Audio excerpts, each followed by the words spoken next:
Salut à tous, j'espère que vous allez bien. Aujourd'hui on se retrouve pour une nouvelle vidéo masterclass sur les 3 piliers du SEO. Si vous êtes débutant en SEO et que vous ne connaissez rien et que vous souhaitez avoir du trafic sur votre site, je vous conseille de bien regarder cette vidéo jusqu'au bout.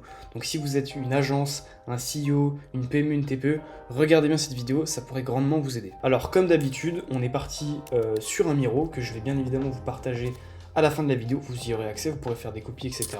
Alors, pour introduire le SEO, qu'est-ce que c'est? Le SEO, de base, c'est le Search Engine Optimization.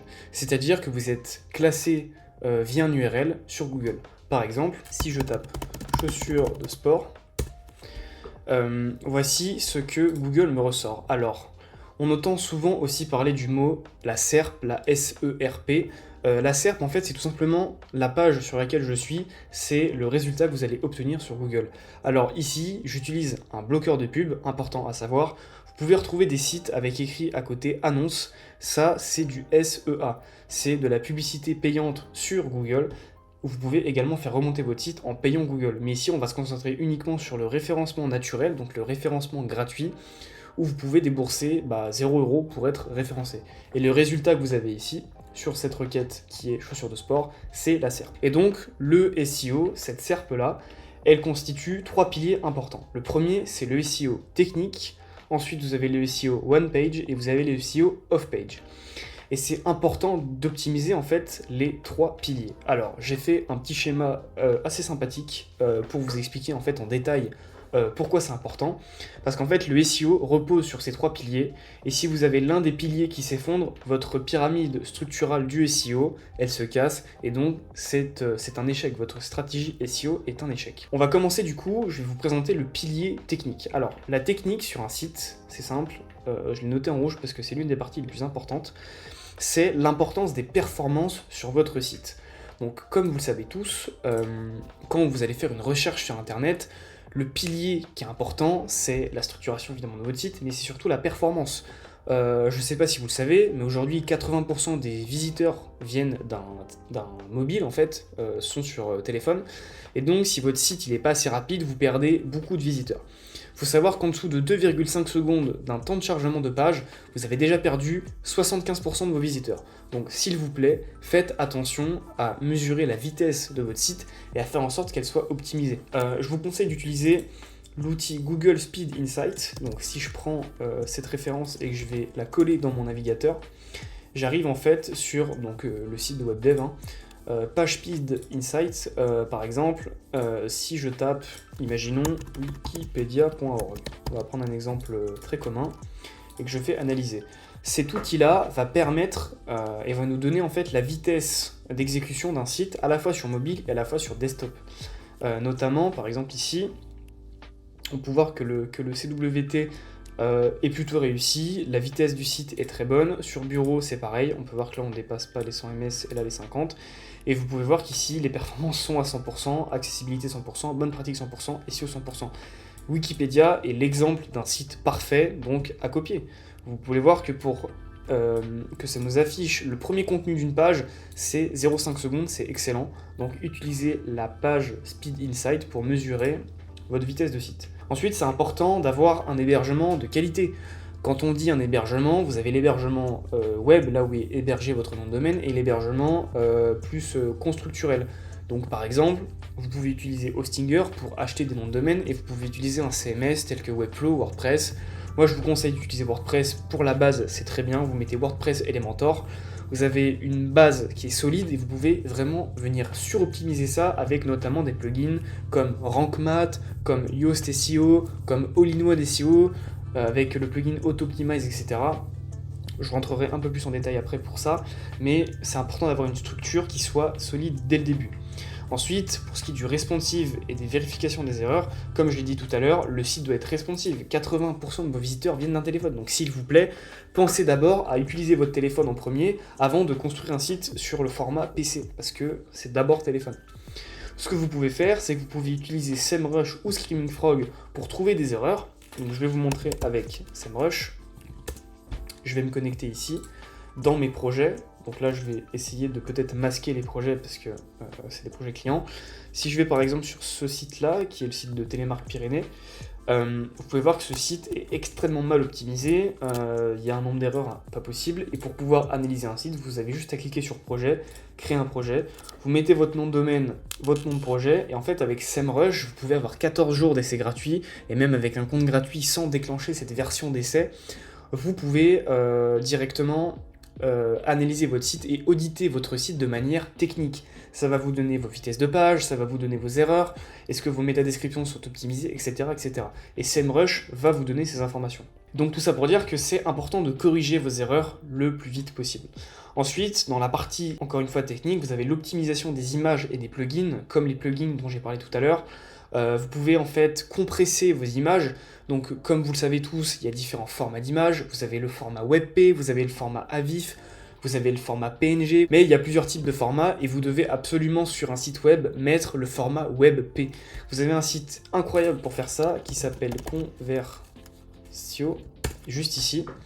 En fait, vous pouvez convertir vos images dans un autre format. Donc, si vous cliquez sur convertisseur d'images, vous pouvez sélectionner une image. Par exemple, je vais prendre ma bannière LinkedIn qui est juste ici. Actuellement, ma bannière est en PNG. Imaginons que je veux l'utiliser pour mon site internet. Je vais sélectionner WebP, je vais la convertir et le site va automatiquement me donner mon image en WebP. Et là, j'aurai une image qui est parfaitement optimisée pour mon site internet, c'est-à-dire qu'elle sera compressée, le poids de l'image sera moins lourd. Et vous voyez, mon image, elle pèse moins d'un MO, elle pèse 438 kb, ce qui est parfait pour de l'optimisation SEO. Donc je vous conseille évidemment d'installer Convertio sur votre ordinateur pour convertir vos fichiers. Vous pouvez également utiliser des scripts Photoshop, j'en parlerai dans une autre vidéo. Ensuite, vous pouvez évidemment compresser votre cache via des plugins du type AutoOptimize, WP Rocket, etc. Ça va venir compresser le cache de votre site si vous utilisez WordPress par exemple pour l'optimisation. Et après, vous avez notamment Cloudflare pour les performances, etc. Je vous laisserai aller voir de votre côté là. Aujourd'hui, on est vraiment ici pour faire une analyse non pas détaillée, mais vraiment la première couche du SEO pour que ça soit bien clair pour vous. Donc là, on a traité le premier pilier qui est le pilier technique, donc la santé de votre site, l'optimisation de votre site en général. Ensuite, vous avez le deuxième pilier qui est le SEO One Page. Alors, c'est quoi le SEO One Page? C'est tout simplement ce qui est visible par votre site. Donc, par exemple, on peut parler de la structure et de la nav de votre site, notamment l'UX de votre site. J'ai déjà fait des vidéos sur l'UX, je vous invite à aller les voir. Vous avez besoin d'avoir une structure qui est claire pour l'utilisateur, c'est hyper important. Vos URL, il faut qu'elles soient courtes et précises. Il faut que votre URL contienne le mot-clé de référence, le mot-clé que vous voulez ranker. Et normalement, vous l'avez aussi dans votre page. Vous pouvez utiliser SEMrush, par exemple, pour identifier des mots-clés pertinents. Donc, désolé, je vais me remettre sur SEMrush. Si vous allez dans vue d'ensemble des mots-clés, vous pouvez taper votre mot-clé.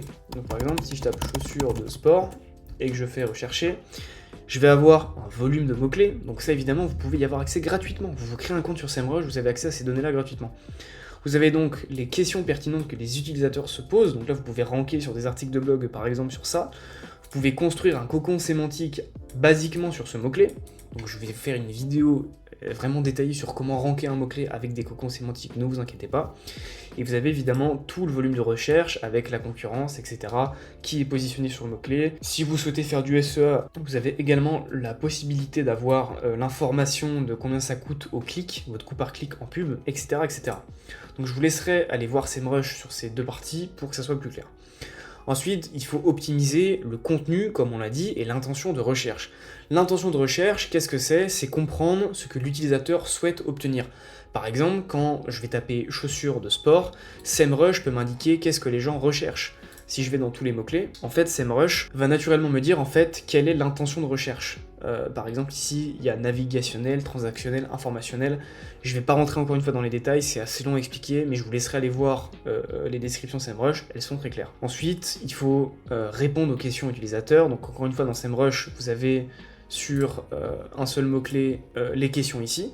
Comment nettoyer des chaussures en daim, par exemple, vous voyez là, le volume est énorme, pourtant c'est facile d'accès, le KD est facile. Faites une page de blog sur comment nettoyer des chaussures en daim, par exemple, ça peut vous faire du trafic. Et ensuite, utilisez la pyramide inversée pour structurer le contenu, c'est hyper important. Et ensuite, pour ce qui est de la stratégie de contenu et de mots-clés, vous pouvez utiliser des mots-clés long train et des mots-clés short train, donc des mots-clés qui sont courts, par exemple chaussures de sport, et des mots-clés longs, ça peut paraître par exemple chaussures de sport rouge, chaussures de sport pour la montagne, chaussures de sport pour la forêt, chaussures de sport pour tapis, chaussures de sport pour ville. C'est des mots-clés qui sont très longs. Donc vu que c'est des mots-clés qui sont longs, généralement, il y a moins de concurrence. Je vous rappelle qu'avec SEMrush, vous pouvez aller voir le nombre de concurrences. Là, par exemple, chez chaussures de sécurité modif, par exemple, c'est 165 000 résultats. C'est littéralement énorme. Et il y a une concurrence qui est faible parce que le mot-clé, il est plus long. Donc, qui dit mot-clé plus long dit généralement qu'il y a un volume de recherche moins élevé, mais donc c'est un mot-clé qui est plus facile d'accès. Le mot-clé chaussure tout court, au singulier, 110 000 pour 44. Autant vous dire que vous ne pourrez pas vous placer dessus. Ou alors vous faites du contenu vraiment petit, mais ça va être compliqué.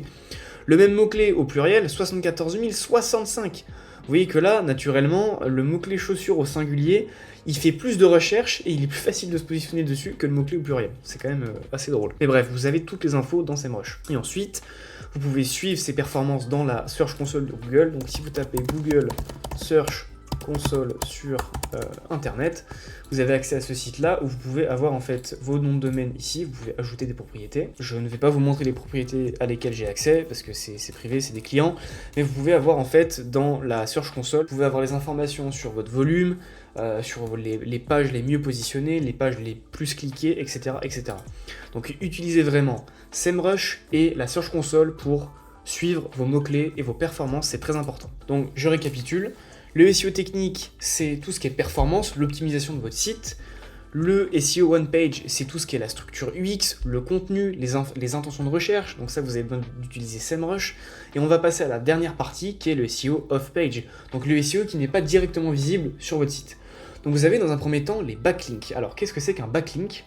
Par exemple, si je vais sur wikipedia.org, je vais trouver plein de backlinks. Par exemple, si je clique sur français et que je vais cliquer sur le mot-clé par exemple Oasis, c'est un lien qui va pointer vers votre site. Donc par exemple, il y a un article de blog, les meilleurs restaurants à Annecy. On va prendre un exemple, je vais prendre les 10 meilleurs restaurants à Annecy. Et vous voyez qu'ici, j'ai par exemple la tête de cochon. Quand je clique, je peux aller sur le site web, et là ça me renvoie vers le site web, en l'occurrence qui est une page Facebook, mais imaginons que ça soit un site web, et bah ça c'est un backlink, c'est donc un lien qui renvoie vers votre site. Donc comment on fait pour optimiser votre backlink ? Vous avez différents types de liens, donc vous pouvez prendre un backlink d'un média, d'un blog, d'un site concurrent, d'un site d'analyse, etc. Et c'est très important d'avoir des backlinks de qualité. Comment savoir si un backlink est de qualité ? Il faut que le site qui vous renvoie votre backlink soit lui-même de qualité en fait, avec les deux contenus qu'on a vu derrière, donc d'un point de vue technique et d'un point de vue one page. Donc si par exemple Wikipédia renvoie un lien vers votre site, bah là vous êtes sûr d'avoir un backlink de qualité, et vous avez le sync Linkuma que je vous mettrai en description. Il n'y a pas d'affiliation, c'est justement pour acheter des backlinks. Je vous conseille d'aller voir si ça vous intéresse. Ensuite, vous avez la diversité des encres de liens.